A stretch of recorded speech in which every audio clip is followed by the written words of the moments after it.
So he went the next morning to the house of the princess, and making a very humble apology, begged her to undo the spell. But the princess declared, with a grave face, that she knew nothing at all about it. Her eyes, however, shone pink, which was a sign that she was happy. She advised the king and queen to have patience and to mend their ways. The king returned disconsolate. The queen tried to comfort him. "We will wait till she is older. She may then be able to suggest something herself. She will know at least how she feels and explain things to us." "But what if she should marry?" exclaimed the king in sudden consternation of the idea. "Well, what of it?" rejoined the queen. "Just think, if she were to have children. In the course of 100 years, the air might be as full of floating children as of gossamers in autumn." "That is no business of ours," replied the queen. "Besides, by that time they will have learned to take care of themselves."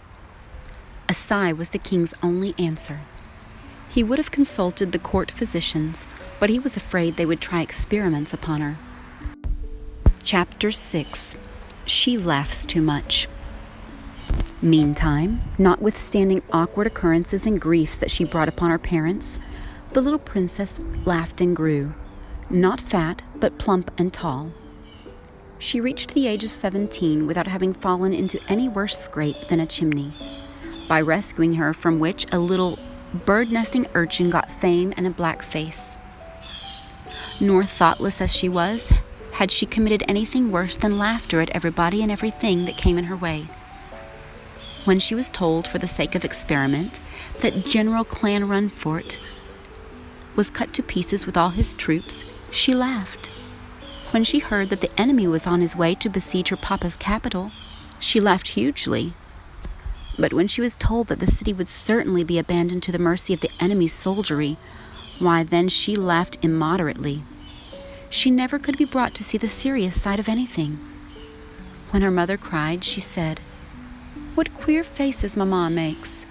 And she squeezes water out of her cheeks. Funny, Mamma." And when her papa stormed at her, she laughed and danced round and round him, clapping her hands and crying, "Do it again, Papa, do it again. It's such fun. Dear funny Papa." And if he tried to catch her, she glided from him in an instant, not in the least afraid of him, but thinking it part of the game not to be caught. With one push of her foot, she would be floating in the air above his head, or she would go dancing backward and forward and sideways, like a great butterfly.